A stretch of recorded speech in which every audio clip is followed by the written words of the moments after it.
C'est le moment de se lancer, les amis. C'est le moment de repartir à zéro. C'est le moment de tout recommencer. Vous connaissez le dicton qui dit demain est le premier jour du reste de ta vie. Alors, à force de l'avoir entendu, on se dit c'est un cliché, mais en fait, je trouve que c'est une bonne phrase. Ceci étant dit, chaque jour n'a pas le même potentiel de recommencement. Moi, je suis persuadé que chaque mois, en fait, a une personnalité. Regardez ce soleil qui vient me caresser le visage.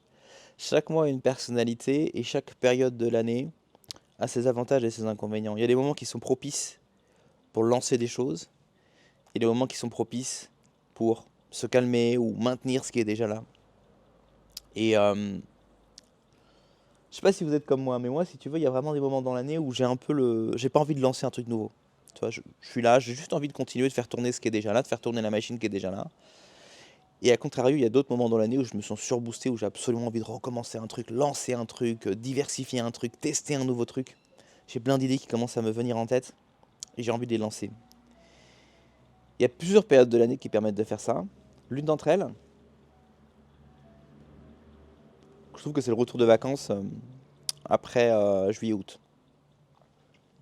C'est généralement une période effectivement où on est motivé pour lancer un truc de nouveau. C'est normal, c'est la nouvelle année qui commence. Mais s'il y avait un deuxième moment dans l'année dont on puisse profiter pour se lancer, pour démarrer un projet qu'on a mis et qu'on procrastine depuis longtemps, je dirais que c'est justement autour de la fête de Pâques. Et en fait, je vous dis ça parce que j'ai mené une réflexion là-dessus. Hum, vous le savez, là, enfin pour ceux d'entre vous qui êtes chrétiens, vous le savez, le carême a commencé il y a quelques jours. Et le carême, qu'est-ce que c'est finalement? Bon, c'est un jeûne, c'est une ascèse, c'est une discipline spirituelle. Il a lieu à un moment particulier, qui a une signification spirituelle bien sûr, mais qui à mon avis a aussi un lien avec le changement des saisons. Je vous explique pourquoi. Si vous visualisez dans votre tête les saisons, l'hiver ça représente un peu la mort finalement. Tout est calme, tout est blanc, il fait nuit souvent, tout est immobile, tout est à l'arrêt. À quel moment est-ce que la nature recommence? Eh bien au printemps. Et la fête de Pâques, eh bien effectivement se situe exactement au, comment dirais-je, à cette période de transition où on passe de l'hiver au printemps. Lorsque vous allez jeûner, vous allez imposer à votre corps un recommencement. Pour ceux d'entre vous qui avez déjà essayé de jeûner, vous le savez, ça a des bénéfices au niveau physiologique, au niveau de votre corps, etc. Bon, c'est tout ça. Mais vous savez peut-être aussi remarquer que cela a des conséquences également sur le plan psychologique. On a l'impression de prendre de la distance avec les choses. On a l'impression d'avoir moins de bourdonnement dans notre tête en permanence. On a l'impression de prendre de la hauteur. Et moi, j'ai vraiment l'impression que quand on jeûne sérieusement, que vous soyez chrétien ou non d'ailleurs, mais pour ceux d'entre vous qui faites le carême donc, eh bien au terme de ces 40 jours, euh, où du coup on arrête de jeûner, on rompt le jeûne, on recommence à manger, en même temps ça correspond à la fête de Pâques, alors peut-être que vous allez à la messe, peut-être que vous faites la chasse aux œufs avec vos enfants, etc. Et en même temps, le printemps arrive. Quelle merveilleuse période pour pouvoir lancer une nouvelle activité. Pour ceux d'entre vous qui avaient fait du trading, vous savez que les marchés financiers sont très liés finalement à la psychologie humaine, puisque le marché c'est quoi? C'est rien d'autre que des êtres humains. C'est pourquoi il y a des gens qui développent des modèles de trading liés à l'astrologie, liés aux marées, liés à tout ça. Et de manière surprenante, dans certains domaines, ça peut marcher. Je ne vais pas vous expliquer comment, mais peut-être que l'astrologie c'est lié au mouvement des planètes, le mouvement des planètes c'est lié à la lune c'est lié aux marées. En fonction des marées, peut-être que la mer elle bouge plus ou moins, donc peut-être qu'il y a vraiment un impact sur les, je sais pas, les porte-conteneurs qui vont d'un pays à l'autre, je sais pas. Je ne saurais pas vous expliquer réellement les tenants et les aboutissants, mais ce que je veux dire, c'est que même si l'astrologie ne fonctionnait pas, vous êtes libre d'y croire ou pas, mais même si ça fonctionnait pas, on pourrait quand même développer en fait des modèles financiers basés là-dessus qui fonctionnent à partir du moment où les êtres humains suivent l'astrologie. Si vous avez suffisamment d'êtres humains qui, par exemple, je suis certain que si vous faisiez du trading et que vous étiez en train de spéculer sur le prix d'un matériau qui permet de faire des petits colliers là, des petits cristaux, des choses comme ça, ben, je suis sûr qu'en fonction des phases de la lune, etc., il y aurait des moments où le prix monte et diminue. Ne serait-ce que parce qu'il y a des gens qui y croient, qui vont plutôt acheter à tel moment qu'à tel autre. Vous allez dire, mais quel rapport avec le printemps, le carême, les marchés financiers, où veux-tu en venir? Eh ben, je veux toujours en venir au même sujet. C'est vraiment pour tout montrer que tout est lié. Moi, j'aime bien remonter aux causes, vous savez. Chercher quelle est la cause la plus élevée qui va avoir un impact sur tout le reste. À quel moment, en tout cas, je parle effectivement dans ma ville à moi, le marché de la location courte durée redémarre-t-il? À quel moment il commence à remonter? Vous avez donc la période froide, l'hiver, etc. Et à quel moment ça remonte? Bah, au début du printemps, tout simplement. Et donc, ouais, c'est assez intéressant de voir que, bah, en même temps, vous avez donc cet aspect psychologique, les beaux jours qui reviennent, regarde ce soleil. En même temps, pour ceux d'entre vous qui suivez une discipline spirituelle, vous avez ce renouveau spirituel. Pour ceux d'entre vous qui êtes dans les affaires, vous avez ce renouveau sur le plan des affaires. C'est là que le tourisme revient, etc. Et sans doute également, même dans des choses qui ne sont pas liées au tourisme, à partir du moment où le soleil revient, les gens ont plus d'énergie. Et à partir du moment où les gens ont plus d'énergie, eh bien, le marché est plus dynamique. Moi, je pense que les gens prennent beaucoup de résolutions au 1er janvier. Je pense que c'est pas le meilleur moment. C'est pas le meilleur moment. Parce que le 1er janvier, déjà, vous êtes lourd, vous êtes fatigué, vous avez mangé pendant les vacances, etc. Vous avez trop le seum de recommencer à travailler. Et vous en avez encore pour 2 mois d'hiver. Vous allez rentrer dans une période où vous allez tanker, en fait. Vous allez encaisser. C'est pas forcément le bon moment pour relancer un truc. Alors que lancer un truc au début du printemps, finalement, tu suis le rythme de la nature. Tu vois. Et la nature a un impact sur la psychologie des êtres humains. Et donc voilà. Donc voilà, j'ai pas encore sorti les vidéos, mais parce qu'il y a une vidéo que je vais essayer de faire passer par un monteur. Mais je vais essayer de reprendre des appartements que je vais lancer sur l'autoprintemps. L'idée étant simple, on lance l'appartement au printemps pour pouvoir commencer à avoir des avis clients, chauffer l'appartement, et après en été, là on rentre des grosses sommes qui nous permettent ensuite de tanker et d'encaisser pendant la saison froide. Donc c'est le meilleur moment pour lancer je lance une petite bouteille à la mer d'ailleurs, pour ceux d'entre vous qui voulez vous lancer là-dedans. C'est le meilleur moment pour prendre des appartements pour les foutre sur Airbnb. Et puis pour ceux d'entre vous qui avaient un projet qui vous trotte derrière la tête, je pense que c'est pareil, c'est le meilleur moment. Bah, c'est là, encore une fois, c'est incroyable comme tout est lié. C'est effrayant. L'exemple cliché que je reprends tout le temps. Paysagiste. Je vous parle toujours du paysagiste. À quel moment le marché du paysagisme reprend-il de la vigueur? Bah, au printemps. C'est incroyable quand même. Là, le Bitcoin a subi des grosses claques le mois précédent. Bah, je ne serais pas surpris qu'il reprenne du poil de la bête au printemps. Je ne serais pas surpris. On va regarder, on va suivre. Tout ça pour vous encourager, les amis. Vous encourager à... Bah, si vous avez un truc derrière la tête, un projet à lancer, c'est le moment. Alors, peut-être pas maintenant. Moi, si j'étais vous, si je voulais faire un truc pile poil bien aligné avec le calendrier, j'attendrais donc la fin du carême, que vous soyez chrétien ou non. Hein. Et j'attendrai Pâques, la fête de Pâques. C'est là que je lancerai le truc, tu vois. Après, comme ça, j'ai tout le printemps, les beaux jours, etc. pour cartonner, pour foncer et pour faire de l'oseille. Par contre, après, c'est vrai que si votre truc commence à décoller et que bah, vous êtes en plein mois d'été et que le truc fonctionne, ah bah, vous allez peut-être devoir sacrifier vos vacances. Enfin, d'un autre côté, vous rentrez de l'oseille. Donc, l'oseille que vous allez rentrer en été, vous allez la dépenser en janvier prochain pour aller au ski, peut-être.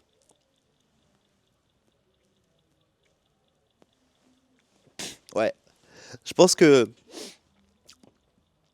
c'est une bonne opportunité. Regardez ce beau soleil. Alors, vous avez vu ce truc-là? Là, du coup, la flamme elle s'est éteinte, j'ai plus de gaz. Mais en hiver, j'avais l'impression qu'il chauffait pas. En fait, je me rends compte qu'il chauffe plutôt bien. C'est juste qu'en hiver, quand il fait -5, bon, le pauvre, il perd les pédales. Mais là, je suis à 2 mètres à peu près du machin. Et je le sens. Enfin, là, il s'est éteint, mais je sentais plutôt je sentais plutôt bien sa chaleur se dégager. Donc finalement, c'est pas un investissement uniquement sur la décoration, c'est aussi un investissement qui me réchauffe un petit peu, qui me permet donc de prendre du bon temps, de fumer un petit cigare. En ce dimanche.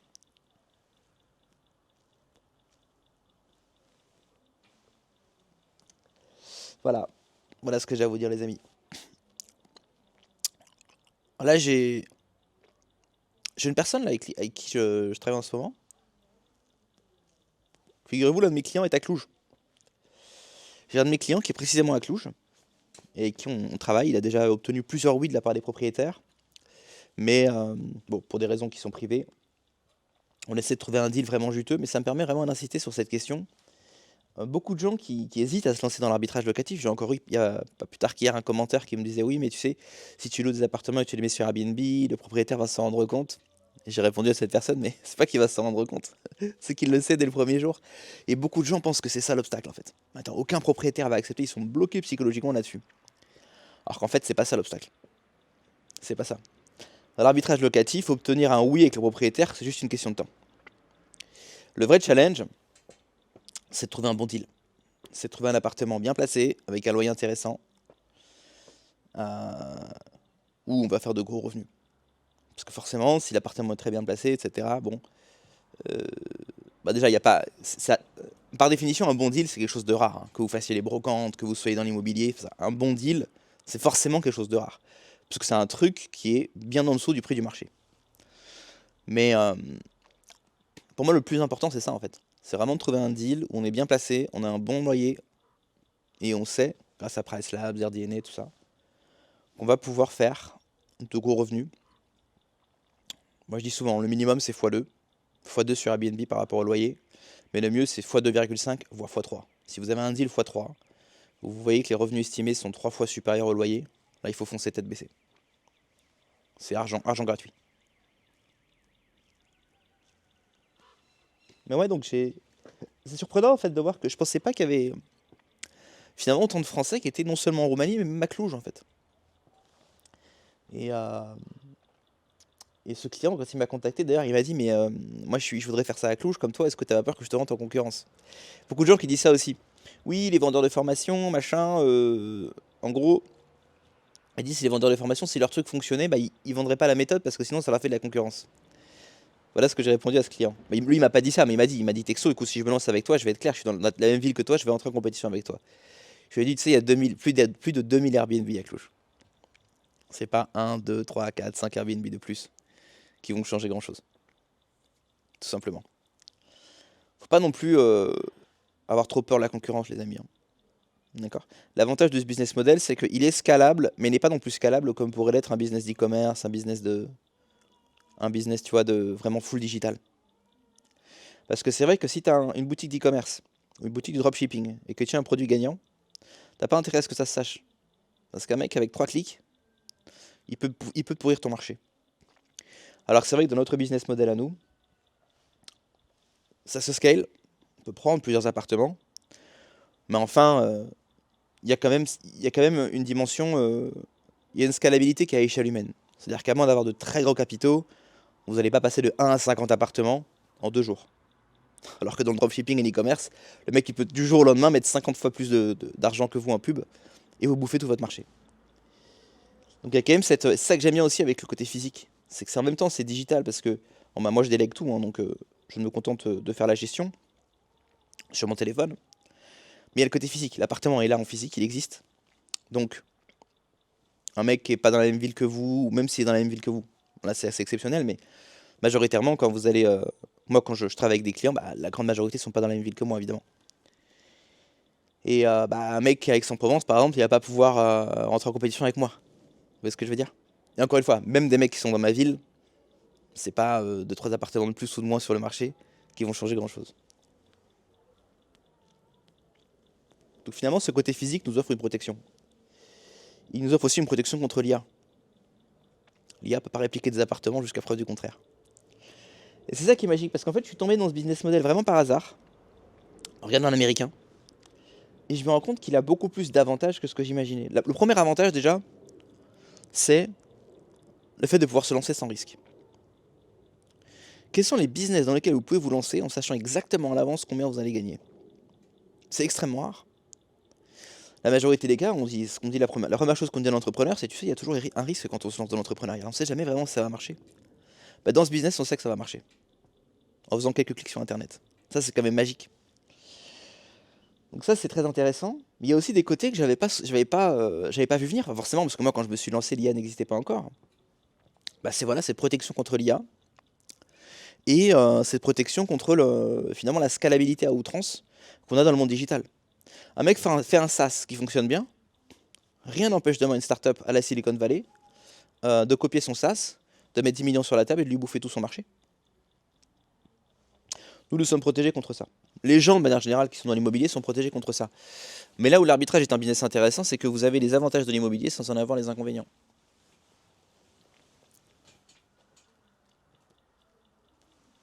En fait, c'est un business qui allie les avantages, la certitude de l'immobilier avec la flexibilité du business en ligne. Mais il y a une barrière à l'entrée psychologique. Il faut sortir de chez soi, il faut parler au propriétaire, il faut ouvrir une entreprise, il faut avoir un expert comptable. Rien que ça décourage 99% des gens. Et c'est très bien. C'est très bien. Il faut toujours qu'il y ait une forme de barrière à l'entrée, les amis.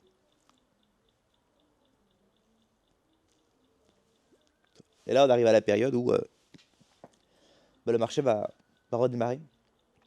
Mais j'ai vu que, je regardais un stream la dernière fois, pareil d'un Américain qui faisait ça, et lui il était dans des villes, je crois que c'était Philadelphie, où c'était l'inverse en fait. Le pic en termes de revenus était plutôt en fait en janvier finalement. C'était en janvier, et en juillet-août, eh bien, il était dans un creux. Mais je pense qu'en France comme en Roumanie, c'est l'inverse. Hein. Juillet-août, c'est clairement en Europe, dans le tourisme où les revenus explosent.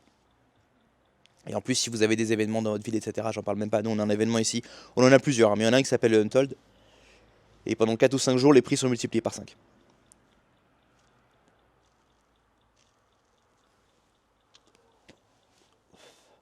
Ouais, c'est... On se rend pas forcément compte de nos blessings, comme disent les Anglais. Comme disent les Anglais. Nos blessings.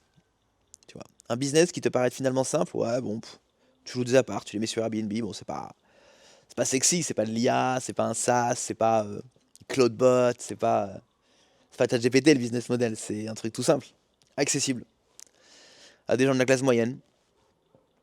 Et, euh, et en fait, si on regarde bien, bah, il y a pas mal d'avantages en fait. Il y a pas mal d'avantages à faire ça.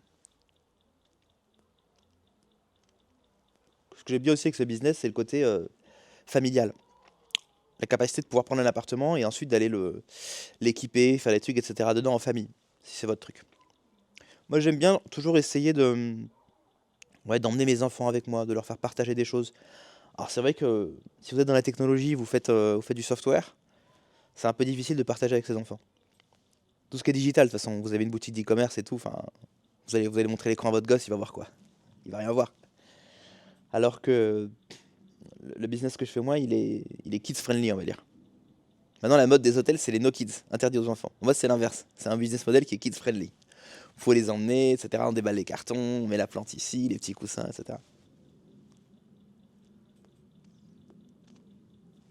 C'est très appréciable.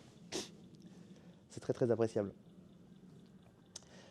Quand j'habitais à l'île de la Réunion, il y avait un mec qu'on connaissait qui était joaillier. C'était un Indien. Et dans tous les événements où il se rendait, il amenait ses enfants avec lui. C'était les gamins qui devaient avoir. Il les amenait, ils avaient 12-13 ans. Hein. Costard. 12-13 ans, il avait un costard, le gamin.